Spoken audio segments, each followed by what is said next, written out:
सभी साईं भक्तों को साई राम। आइए शुरू करें अध्याय 7। श्री गणेशाय नमः, श्री सरस्वताय नमः, श्री गुरुभयो नमः, श्री कुलदेवताय नमः, श्री सीता रामचंद्र भयाम नमः, श्री सद्गुरु साईनाथाय नमः।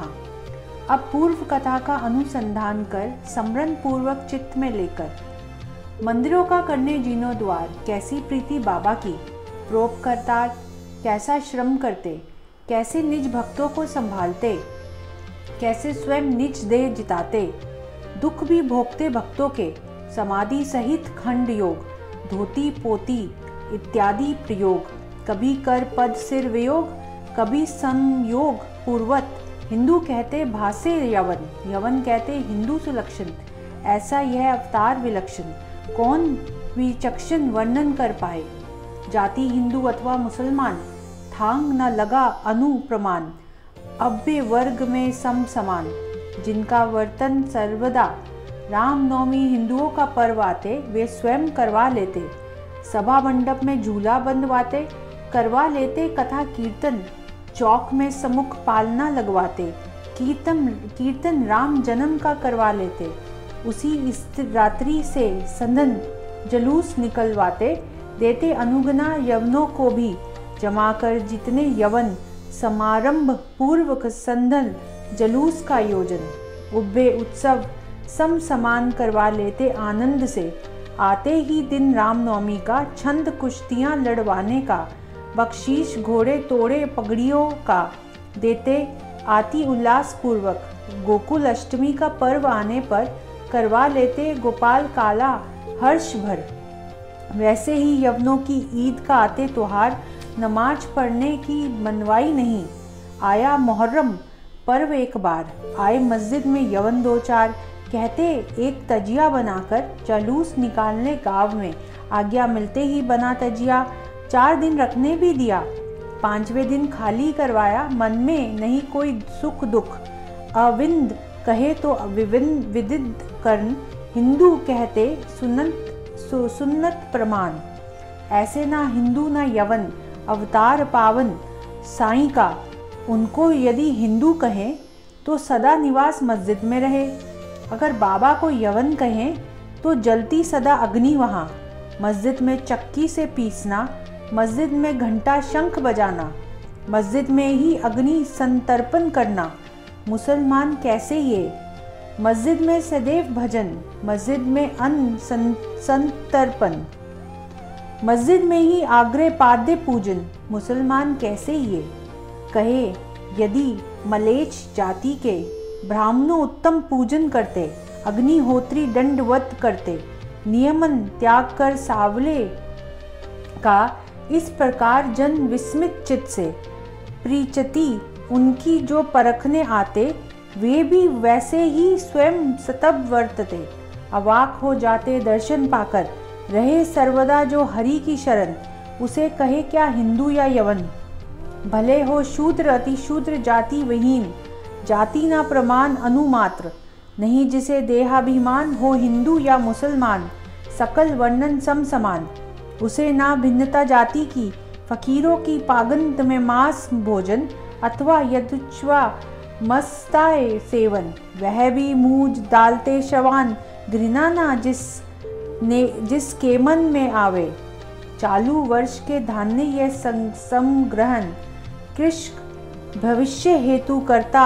भंडारण, अगले वर्ष आते विवचन, प्राप्त होवे विकट काल में, वैसे ही रहता गेहूं का बोरा संग्राम में, चक्की रहती पीसने मस्जिद में, धान पखाड़ने सुपड़ा भी पास में, घर संसार में कोई कमी नहीं थी, सभा मंडप में शोभेमान अति सुंदर तुलसी वृंदावन, वहीं एक लकड़ी का सयंदन अति सुलक्षण नकाशी वाला, गाट के कुछ पुण्य का, उससे ही दर्शन इन सद्वस्तु का, संचय हृदय में ऐसी दृढ़ भावना का, पड़े न न्यून आम्रनंत पूर्वाजित थी कुछ सभ्यागता, उस कारण ये चरण आए हाथा, मन को मिली खरी शांतता, निश्चिंतता हुई प्रपंच में, आगे भले कितने भी सुख संपन्न होवे, फिर भी वह सुख लौट कर न आवे, जो श्री साईं समर्थ सनिधि से पावे। भोगते हुआ धन्य मैं सवानंद एक चिदघन साईं, जैसे वर्णन करूं उसकी नवलाई। जो जो उन चरणों में रमते भाई, बैठाया गया वह वही स्थान पर। अजीन दंडधारी तापसी, हरिद्वार आदि तीर्थवासी, तड़ी तापड़ी सन्यासी, त्यागी उदासी आते अनेक, बोले चाले हंसे उदंड, जीवा पर अल्लाह मालिक अखंड। भय नहीं वाद अथवा विटंड, निकट दंड सर्वदा, तापस वृत्ति शमी दांत, वाचा रवने पूर्ण वेदांत। किसी ने ना पाया अंत पर्यंत बाबा का, राव हो या रंग, सम सामान्य सभी हेतु निष्कंक। लक्ष्मी पुत्र अथवा भिखारी खंक, उभयो हेतु एक ही माप वह। किसी का भी अच्छा या बुरा कर्म, जानते जीव के भीतर का मर्म। कह देते संकेत वरम, भक्त आश्चर्यचकित हो जाते। अंतर में बहती सरिता ज्ञान की, फिर भी ओढ़ते चादर अनभिज्ञता की। नहीं लालसा मान संपादन की, एवं लक्षण श्री साईं। काया यद्यपि मानव की, करनी अपूर्व देव की। शिरडी में प्रत्यक्ष देव यही सकल जनों की भावना। कैसे कैसे बाबा के चमत्कार, कितने वर्णन कर मैं सकूं। देव मंदिरों के भी जीर्णोद्वार करवाए अपार बाबा ने। तात्या पाटिल के हाथों शिरडी में शनि गणपति शंकर पार्वती मंदिर के, ग्राम देवी तथा मारुति मंदिर के सुस्थिति करवाते। लोगों से दक्षिणा मीश से लेते बाबा जो पैसे, कुछ धर्मात बांटते जैसे, कुछ वैसे ही वे दे देते। किसी को रोज रुपए 30, किसी को 10, 15, 50, ऐसे उनके मन आते ही बस बांटते उल्लास वृत्ति से। यह तो सारा धर्म का पैसा, लेने वाले को भी पूर्ण भरोसा, विनियोग भी होवे उन वैसा। यही मनीषा बाबा की रहती, हुए कई दर्शन से पुष्ट, कितने ही हुए दुष्ट से संतुष्ट। कितनों का गया कुष्ठ, पाया अभिष्ट अनेकों ने। अंजन पान रस कुछ भी ना डालते, कितने ही अंध देखने लगते। कितने ही पुंगुओं के पाव मिलते, चरण स्पर्श करने से केवल। महिमा उनकी अपरंपार, कोई ना पा सका उसका पार। श्रद्धालु आने लगे अपार, अपरंपार चाहूं और से। मस्जिद में थोड़ी दूर पर मल मूत्र विसर्जन कर, कभी बेस्नान कभी स्नान कर। नित्य ध्यान में रहते मगन, सफ़ेद साफा सिर पर बांधते, कमर पर धोती स्वच्छ पहनते, शरीर पर कुर्ता या कफनी रखते। पहराव ऐसा आरंभ में गाँव में वेद की करते। रोगी को जांच कर दवा देते, यश बहुत उनके हाथों में रहते। हकीम प्रख्यात कहलाए, एक बार आंखें भक्त की एक, सूझ कर हुए गोकुल लाल। भड़क रक्त रंजित दोनों गोकुल, वेद ना मिले शिरडी में कोई। भोला भाविक भक्त बिचारा, बाबा को बतलाता आंखें दुखियारा। बनाए 2 गोले कूट कर बिलवा सारा। सत्वर उस समय बाबा ने, कोई सुरमा कांडी आजेगा, कोई गो दुगध की पट्टी बांधेगा, कोई शीतल कापूर की टिकिया रखेगा, देगा पुड़िया अंजन की। बाबा का तो निराला उपाय, सर्व हस्त से गोला उठाया, एक एक आँख में भर दिया। पलके उठाकर देख, फिर बांध दी पट्टी उस पर। दूसरे दिन आंखों की पट्टी खोली गई, ऊपर से शीतल जल की धारा बहाई। सूजन सारी उतर गई, हुए नैन निर्मल, आँख समान नाजुक भाव। नहीं हुई बिलवे की आग, बिलावे ने हर लिया नेत्रों का राग। अनेक अनुभव ऐसे, धोती पोती उन्हें पूर्ण अवगत। किसी एकांत स्थान में जाकर स्नान करते करते अंतरियां उगलत, सुखाने रखते धोकर उन्हें। मस्जिद में जितनी दूर कुआं था, उतनी ही दूर आगे एक वट वृक्ष था, उसके भी आगे एक और कुआं था। जाते वहां 2 दिनों के अंतराल से, भरी दोपहरी धूप में प्रखर। कोई ना वहां ऐसा देखकर स्वयं कुएं से पानी निकालकर करते मुख मंजन। ऐसे ही एक अवसर पर बाबा ने बैठे थे, जब वे स्नान करने अंतड़ियां निकालकर लगे धोने। उसी स्थान पर उतावली पूर्वक जैसे बकरा मारकर उसकी अंतड़ी भीतर बाहर से खोल कर घड़ी धोकर करते घड़ी पर घड़ी निर्मल स्वच्छ बनाते, वे वैसे ही अपनी अंतड़ियां निकालकर भीतर बाहर से स्वच्छ धोकर फैला देते जाम के झाड़ पर। आश्चर्यचकित लोग अति हुए जिन्होंने देखा यह प्रसंग अपनी आंखों से। कुछ लोग हयात है उनमें से है आज भी शिरडी में बसे, कहते वह वली अपूर्व, कभी खंड योग करते, हस्तपादादि विगल करते, ऐसे मस्जिद में स्थान स्थान पर रहते, अवयव सारे बिखरे पड़े, देह ऐसा खंड विखंड दृश्य वह भयंकर प्रचंड, देखने दौड़त लोग उदंड, बाबा दिखते अखंड उन्हें। देखकर एक बार ऐसा ही प्रकार एक दर्शक घबरा गया अपार, किसी दुष्ट ने बाबा की हत्या कर किया अत्याचार। यह मस्जिद में जगह जगह पर अवयव बिखरे दिखते चाहूं और रात मध्यन पास में किसी को न पाकर चिंता हुई मन में बहुत, जाकर ऐसा कहीं किसी से, उल्टे मैं ही हत्यारा कहलाऊंगा वैसे। चिंता मगन हुआ वह जैसे, जाकर बैठा बाहर। साईं का यह कोई योग हो सकता, यह विचार उसे सपन में भी ना आता। देखकर ऐसी छिन्न भिन्नता भयभीत होकर हृदय लगा धड़कने, किसी को तो यह घटना कह दूं मैं, ऐसा आवे उसके बहुत मन में, परंतु गुनाहगार कहलाऊंगा मैं, पहला खबरी मैं ही जो, इस कारण किसी से कहीं कहा कुछ नहीं कहा जाए। मन में उभरती असंख्य कल्पनाएं, इस कारण सुबह पुनः देखने जाए, देखकर मन अति विस्मित हुआ। अदृश्य पूर्व के सभी प्रकार बाबा सकुशल स्थित अपने स्थान पर, यह सपन तो नहीं ऐसा विचार दुष्ट मन में संशय चकित। ये योग ये धोती पोती बचपन से आचरण करती, कोई ना जाने वह गम्य गति, योग स्थिति बाबा की, दमड़ी को भी ना कभी किसी की छूते, गुणों से ही प्रख्याति पाते, दीन दुर्बलों को आरोग्यता प्रदान करते, हकीमी का डंका पूरे प्रांत में। हकीम यह तो केवल पर्यार्थ, अति उदासीन वे निज स्वार्थ, सारने परायों का हितार्थ, अनर्थ सह असहाय सहते वे। इस विषय की अभिनव कथा श्रोताओं आज कथन करता, होगी विदित बाबा की व्यापकता, वैसी ही दयालुता उनकी। सन 1910 के वर्ष में दीपावली धनतेरस की बेला में बाबा सहजी धुनी के पास में बैठे थे, लकड़ियां जलाते, प्रगति थी वह धुनी प्रखर, निज हस्त उसमें खोस कर बैठे बाबा निश्चिंत होकर, हाथ सारा भुन गया। माधव नामक उनका सेवक, ध्यान उसका गया उन पर सहज, देश पांडे भी थे नजदीक, वे भी दौड़ पड़े तत्काल, जाकर पीछे बैठक लेकर कमर से कसकर पकड़कर खींचा बाबा को पीछे सत्वर, पूछते देखो यह क्या हुआ, हाय रे देवा क्या किया यह।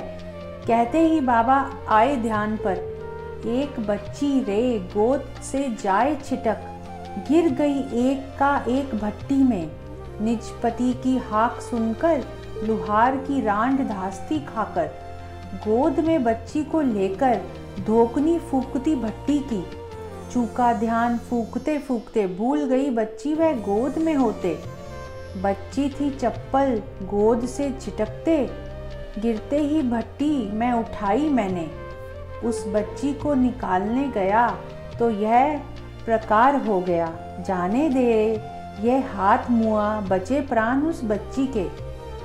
अब इस हाथ की व्याधि मिटाने कौन सा उपाय करना किसने, चंदोरकर को पत्र लिखने माधव राव ने किया निश्चय, लिखा पत्र सविस्तार, परमानंद प्रसिद्ध डॉक्टर लेकर अपने साथ सत्वर आए चंदोरकर शिरडी में, उपयोगी दाहोपशन के लिए ऐसी विविध दवाइयां संग लिए, परमानंद सहित नाना आए, हुए साईं चरणों में हाजिर, किया बाबा को अभिवंदन, पूछते कुशल वर्तमान, निवेदन किया आगमन प्रयोजन, हस्तावलोकन हेतु की प्रार्थना, पहले ही हाथ जलने नंतर भोगी जी शिंडे घी लगाकर पट्टियां बांधता कसकर, पान बांधकर प्रतिदिन वह हाथ खोलकर देखना, परमानंद को बताना, दवा उपचार आरंभ करना, आराम मिले बाबा को, यह सदिच्छा मन में धार कर नाना ने की बहुत मनुहार, प्रतन किया परमानंद ने भी तत्पर, पट्टियां खोलकर निदान करें आजकल करके टालते,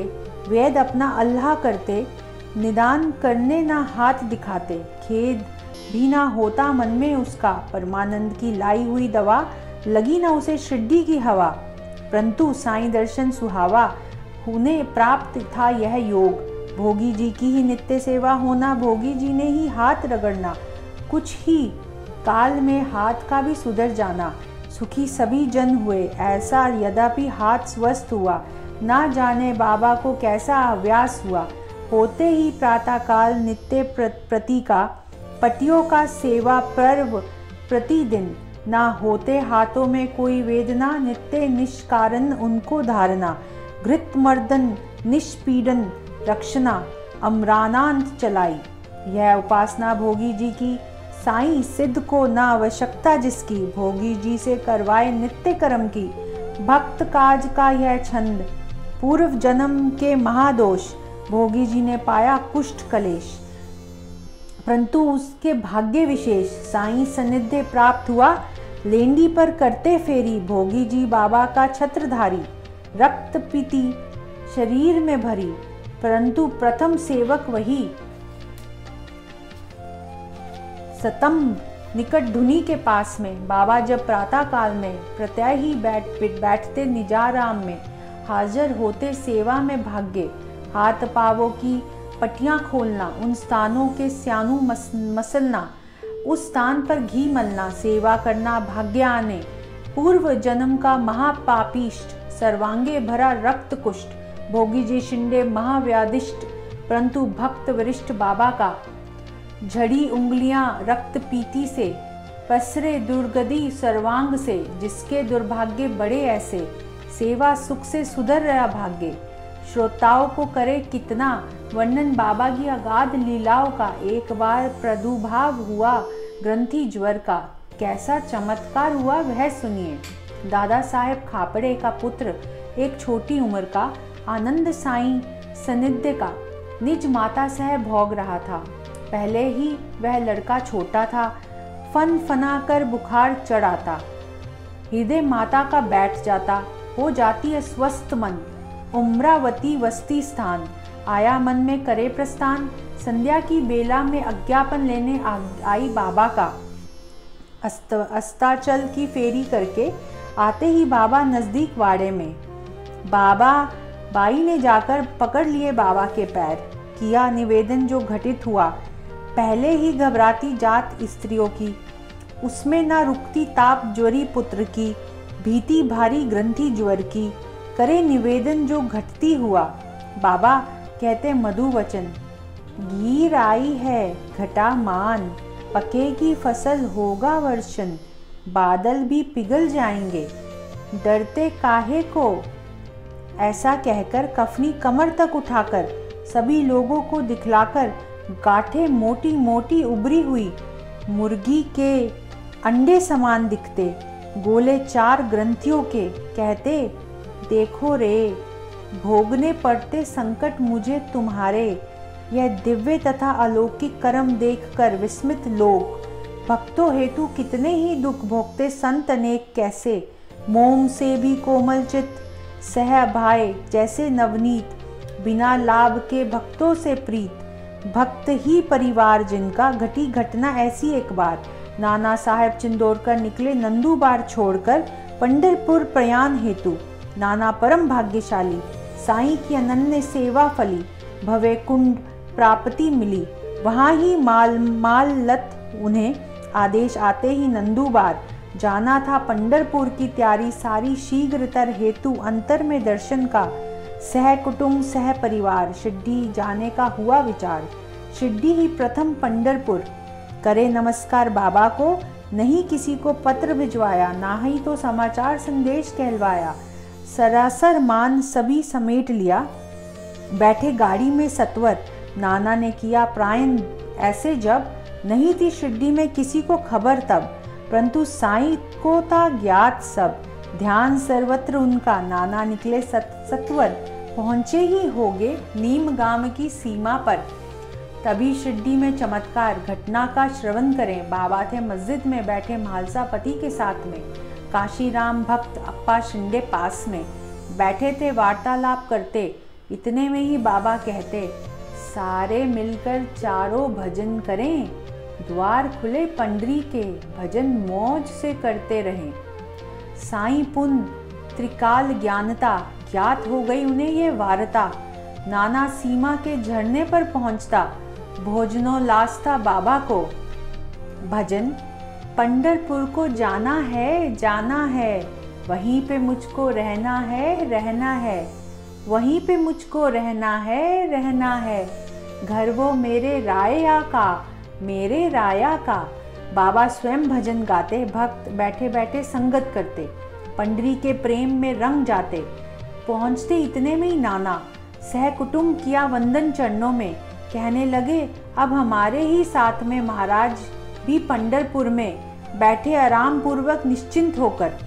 तब यह विनती आवश्यक ही नहीं थी। पहले ही बाबा की उल्लास स्मृति, पंढरपुर गमन भजन स्थिति। लोक निवेदन करते उनसे, नाना मन में अति विस्मित, लीला देखकर आश्चर्यचकित। साईं चरणों में माथा नवाते, गद गद हुए भाव विभोर। आशीर्वाद लेकर मस्तक पर उदी प्रसाद धार कर, चंदोरकर ने पंढरपुर आज्ञा लेकर प्रायण किया। करते करते वार्ता ऐसी होगी विस्तारता ग्रंथ की। इस कारण अब पर दुख निवृत्ति, समेट लेते विषय यही। अंत करें अब इस अध्याय का, अंत नहीं बाबा के चरित्र का। अगले अध्याय में अवतार कथा सविहित साधने कथन करूँगा। यह मैपन की अमृति, मिटाए न चित्त की मिटती। यह मैं कौन न जानूं निश्चिती। साईं ही कहेंगे निज कथा, कहेंगे नर जन्म की महती। कथेंगे निज भक्ष्य वृत्ति, बाएजा बाई की वह भक्ति। भोजन स्थिति भी स्वयं की, म्हालसा पति को साथ लेते। वैसे ही तात्या गणपति कोते, बाबा शयन मस्जिद में करते। किस प्रकार वह सुनिए। पंथ हेमांत शरण साईं की, कहलावे भक्त जूती पाव की। उन्हें आज्ञा ही प्रमाण साईं की, हुआ निरूपण यहाँ तक। स्वस्ति श्री संत सज्जन प्रेरित, भक्त हेमांत पंथ विरचिते। श्री साईं समर्थ सचरिते, विविध कथा निरूपण। नामम सप्तमोध्याय संपूर्ण। ओम श्री सच्चिदानंद सद्गुरु साईनाथ महाराज की जय। श्री सद्गुरु साईनाथ अर्पणस्तु, शुभम भवतु। इस अध्याय में बाबा ने हमें अपने कुछ चमत्कारों को दिखाया, कैसे असाध्य रोग भी उनके लिए बहुत छोटी सी चीज़ थी जिसे वो ठीक कर देते थे। तो आइए हम सब भी बाबा से हाथ जोड़कर ये प्रार्थना करें कि हमारे भी जो रोग हैं और जो कष्ट हैं वो उनको काटें और हमारे साथ हमेशा हमेशा रहें। जय